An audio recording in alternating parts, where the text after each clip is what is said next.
Hi. Morning. How are you? How are we all today? It is nice to be back. It is. It's been. Cheers to Cheers. that. Cheers. My brown grit. Your Yeah, leafy substance. leafy something. Look, this is fun, isn't it?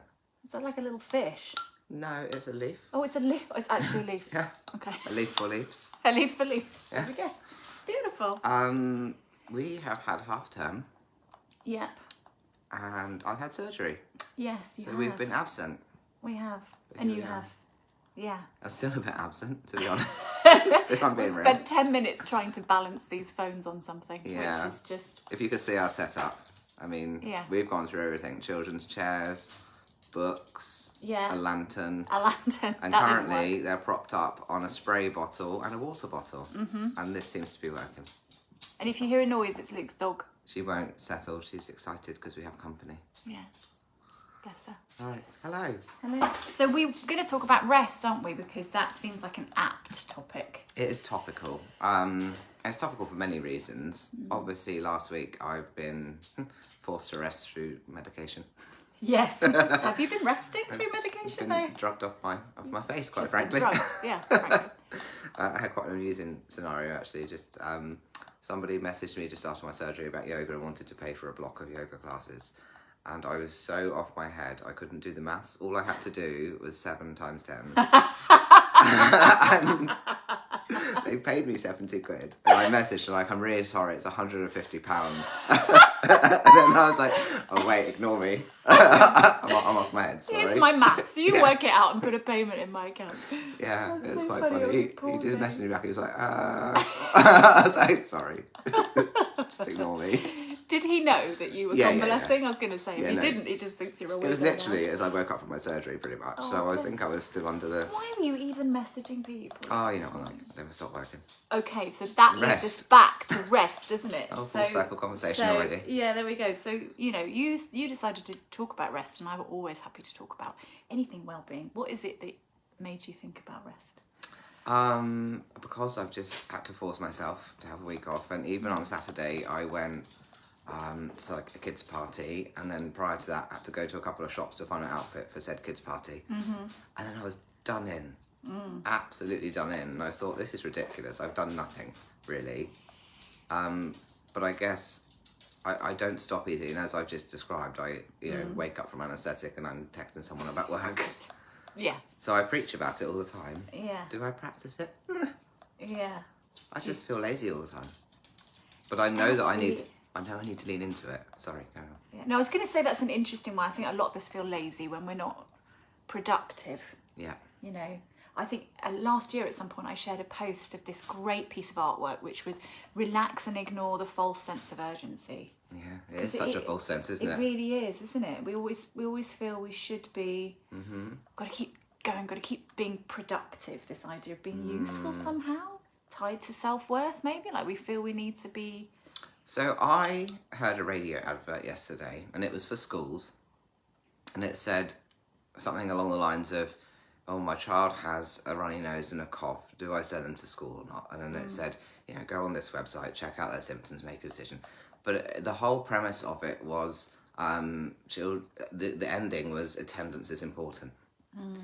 And so the whole premise is that you don't need to keep your children off school if they've just got a cough or cold or whatever. And I because attendance is more important. And I understand that, but then the other frame of mind, what I heard was, okay, so we're teaching children to not listen to their bodies, to not rest when they're unwell so that they don't get more unwell, and that attending something, going to work or to school or, meeting somebody else's expectations is more important than your own well-being. Yes. That's what I heard. Yes. And that's a radio advert that's going around at the moment. That's very true, isn't it? And this idea that you just have to be there. You have to be physically present. That's actually the most important thing, is to be physically present in that room. And I get it. For kids, I get that school is really important because it does teach you some discipline that you will need to carry through life to be able to survive. But at the same time, how do you teach them actually if you're not well? But we've gone like a 180 on this, because through COVID, it was like, I coughed once. Yes, because I'm choking true. on something. I'm not ill, but now I have to stay at home for a week. Yes. So we've gone completely 180, I think, now. That's a really good observation. Yeah. At what point does it become... Did that change, Obviously, we were all very frightened at the time of COVID. I look back and I think, what are we doing? But anyway, I know. It's another conversation. We've said we won't go there. You and I shouldn't go there. But yeah, I think there's a lot of fear. But isn't it interesting how the rules suddenly change and the rule makers change the rules? Yeah. I think we might be straying from the topic of rest slightly. Well, are we? Because I guess what I heard in that radio advert is that we're teaching children not to rest. Yeah, this is true. Not to listen. Okay, so then what I'm hearing is you're saying don't listen to how you feel. Yeah. Come to school. Yes. Yeah, or parents don't listen to... Well, are they saying don't listen to your kids? They're saying do everything possible to make them come to school. I just, rather than focusing on the aspect of attendance, and you can argue whether you think that's important or not, and I don't think it matters either way, what I feel is that we're teaching people to not listen to their bodies. Yeah, that's actually a very good point. Yeah. Constantly, I think we're constantly hijacked. Our bodies are constantly hijacked with other stimuli, and we don't know how to listen to what they're telling us. And even as a person who my whole career is based around working with the body, I don't even listen to it because it's so deeply conditioned. Yeah. And one of my yoga teacher friends last week became unwell when teaching yoga, and this week I've just noticed before this live actually she put a post on saying she's not going to work all week, she's going to honour herself a week off, which I think is amazing, but she entitled it Closed for Spiritual Recuperation or something like that. Close for spiritual maintenance. Okay. And I nice. really like that. And I just thought, God, we need to do that more. Yeah. Like, we just need to be okay with saying no. Yes, exactly. Honouring our own feelings. But you're right, it does start with knowing what those feelings are. Yeah. Because if you're not tuned in, how are you supposed to know?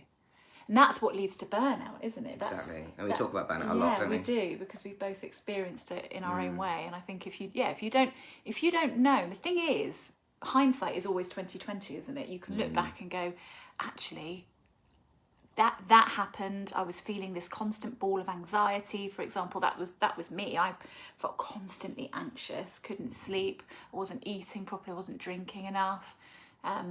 All the signs were there, and I ignored them because of my shoulds. Yeah. Oh, I should carry on. Oh, I need to earn money.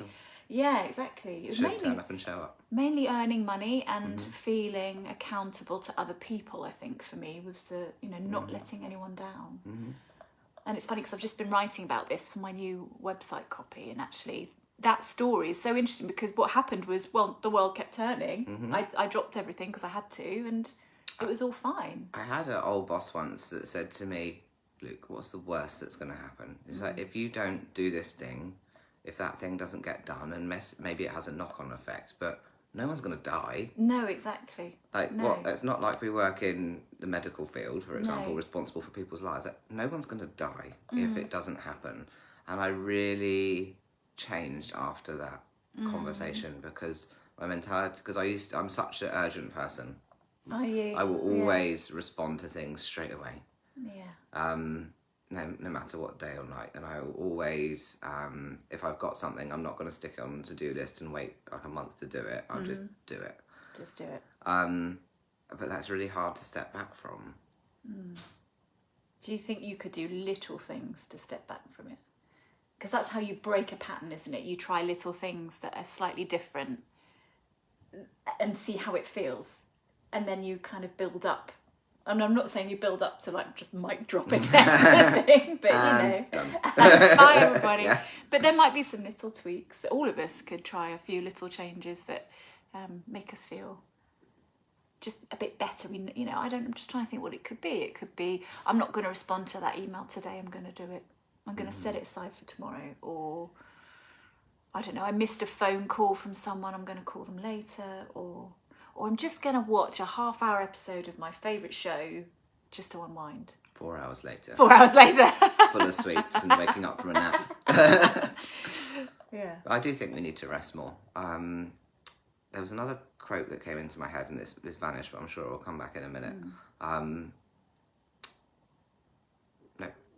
I don't know. No. It's gone. It will come back in a minute. But work, rest and play, I think, is another aspect that I preach about a lot. Not about Mars bars, though. Do you remember the old advert campaign? No. A Mars a day helps you work, rest and play. I'm a marketer's Really? dream. That was what they said. Wow. How cheeky of them to tap into that, eh? And that's proper off the back of an apple a day. Keeps the doctor away. Yes, absolutely, yeah. Well, that's some interesting marketing. Yeah. Eat this processed crap. Yeah. That'll make you better. Doesn't it taste good, though, Luke? I do love a Mars bar. Have you ever had a deep fried Mars bar? No. Have you? Yeah, it's quite good, actually. Is it? It's not really greasy. It's disgusting, yeah. I can't get through a whole one. Is it not really gooey or like greasy and crispy on the outside and then gooey and melty and disgusting in the middle? Yeah, it's delicious. Okay. Yeah, you're really selling it. Yeah, no, I can't get through a whole one. Anyway, that's not about rest. That's work, rest and play was what you were saying work, before rest I and play. hijacked that, sorry. So there is this theory that we should work, rest and play in equal measure. And does sleep count as rest? Well, but you know what? It's not even negotiable, is it? You have to sleep. If you didn't sleep, you'd be hallucinating. You wouldn't be able to function. So let's pretend we sleep 8 hours a day. Yeah. Right, and then there's 16 hours a day, and then we've got to work, rest, and play within that. Yeah. Why have we got this 40-hour working week? It doesn't make any sense at all. And also define how much work is enough. You know, it's got to be enough for you. So it kind of starts back from what life do you want, really? How much money do you need to live the life you want? I am a advocate of you should be measured on your productivity, not your time spent. Because some people can be super productive in a few hours, and other people it'll take them a whole day to do the same thing. We're all different. But if you're measuring everybody saying you must work 8 hours a day, and then around that fit in for the other 8 hours a day that you're awake, you've got to fit in your home, your family, your eating, cleaning, commitments, whatever. There is no time for rest or play. No, there isn't. Well, and also if you haven't rested enough, when you do get to work, it will take you longer just because you can't function. You know, you'll be slow, and I know that feeling. Everything took such a long time. My head felt like it was full when I was burning out. I just couldn't function properly because I hadn't rested enough. Yeah. So yeah. I do think if people were measured on productivity, then they would all have the flexibility to work, rest and play, but do it when works for them, when suits them. Absolutely. I just don't think, thanks Henry Ford for creating the 5-day working week. Yeah. Because it just doesn't suit everyone.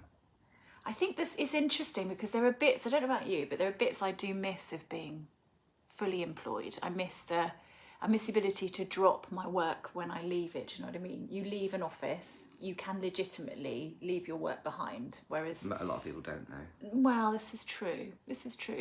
You have to sort of train yourself to do that, but when you're self-employed, you're constantly thinking about work. So I'm constantly working, and it's classic me is I'm in the bath every morning working while I'm in the bath, but it's a good time for me to do stuff because the kids are not bothering me.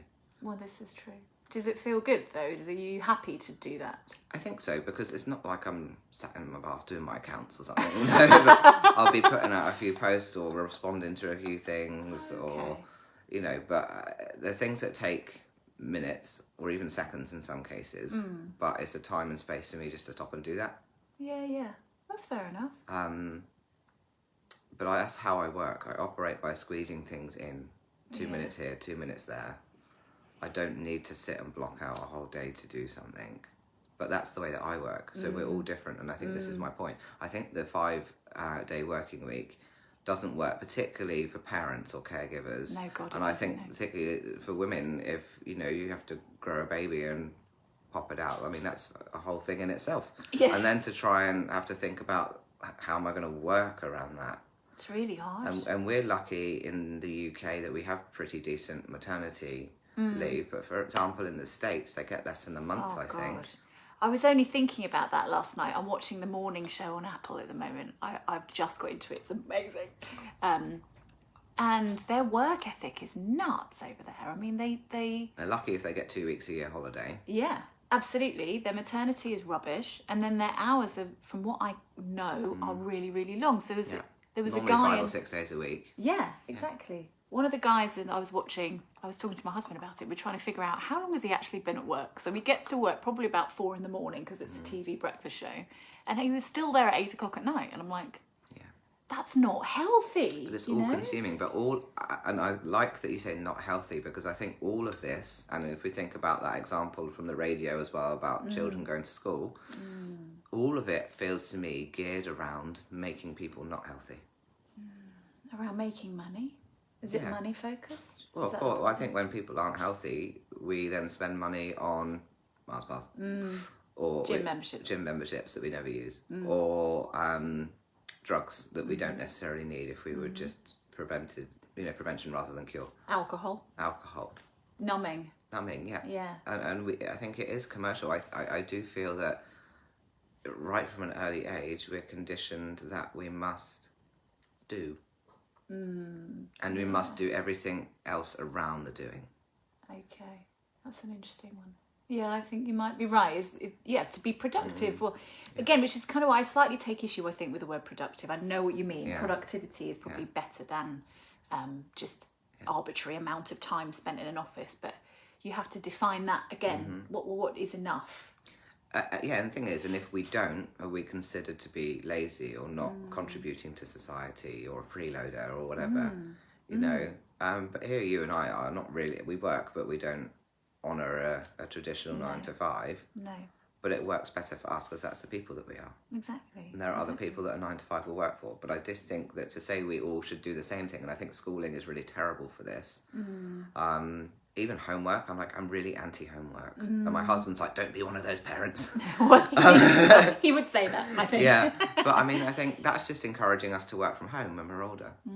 To take work home. So like you said, if you have a job, at least you can leave it at the office and then come home. But a lot of people don't, particularly teachers don't. Oh God, well that's the system is broken for them, and that's a whole other conversation. But then they're the people that are living that way that are then teaching our children that that's the way to live, that you must go home and do more work. Oh, wow. After you've done a whole day of working at school, and then your home is supposed to be your place of rest or play, you must do work there. From my experience, the teachers I've spoken to have always been they've been very flexible about homework where my kids go to school. Your kids aren't in secondary school yet, though, are they? No, they aren't. So that's different. Yeah, that is very true. Primary schools, I think, are very flexible, at least in my experience they have been. Our teachers have been lovely about it. And I don't really push mine. My daughter I do, she's older. I'm like, well, you're going to have to get used to doing it because it's going to come at secondary school. But it's messy, isn't it? So what do we do about it is the question. I find myself wondering, what do you do? I guess I always try and encourage my children to think a bit. Like, well, just think about what you're being told. You know, there are facts. You know, the sun comes up and goes down, and speed of light and all that. Those are facts. What isn't a fact? What could you question? What could you look at differently? Funnily enough, I had this conversation with my daughter this morning. So not around this topic, but around like blue is for boys and pink is for girls, boy and girl stuff, you know. Okay. My daughter is very much a tomboy, and it was said to me this morning, I only like boy things, I don't like girl things. Aww. And I said, that's fine, but they don't have to be for boys or girls. I said, that's just, what my words were, the silly world has decided that some things are for boys and some things are for girls. And I said, I don't believe that. I think that things are for anyone that enjoy them. Absolutely. And her response was, I believe the silly world. Oh. I was like, oh, I failed. Oh, no, she's only little. I know, but I mean, at least she formed her own opinion, I guess. Yeah. She listened to me and then formed her own opinion that she believed that things are for boys and things are for girls. But that's hard. It is. But I mean, I know I can work on that a bit more. Absolutely. But that's, again, my projecting my beliefs onto her. But at least she formed an opinion. Yes, this is true. Else. I don't know. I don't know if you're necessarily, are you projecting that belief? You're giving her an open mind. She can choose what to believe. And then she has done for now. Yeah. And that's all you can ask for, isn't it? Yeah, really. Guess, So you have succeeded. It's really hard, isn't it? The sort of boy-girl things. But then, you know who popped in my head when you said that was Harry Styles. He often pops in my head. Because he's breaking all the boundaries. You know, you look at what he wears like anything. And he's Harry Styles and he's amazing. I think we get more and more of these people just showing us there are different ways to look, to dress, to, you know. To rest. To rest. Oh, that was crowbarred. What a segue there. I know. From Harry Styles to rest. I guess the point is that we all need to do it our own way. Yeah. Yes. Well, and like you said in the beginning, listen to your body. Oh my God, that is just... I was only talking with a friend of mine this week. I think self-awareness is actually the key to survival. I think most people don't have it as well, in my experience. We're not taught it. No. I learned it the hard way. Yes, that's how most people do learn as an adult, not as a child. Yeah. But I think it's the key. You know, when we were like animals roaming around and trying to hunt for survival, that hunting instinct was our survival instinct. Now everything is done for us, so now the only thing we can use to survive and stay healthy is self-awareness, because there's so many other things trying to hijack us in some way. So that's what for me it boils down to be aware, like you said. How do we do that? I mean, there are so many different ways. It's not a loaded question. I'm just wondering, someone said, you know, you get a client or I get a client and they say, I just don't know how to connect with myself, to be self-aware, to know what my body thinks or feels. How do we approach that? Time. Yeah, I think it starts with giving yourself time to be with yourself. So for you, through yoga, that's a really great way to reconnect with your mind and body. For me, through coaching, it's time to think and actually just sit with your feelings and your thoughts and whatever is mulling around. We're so busy.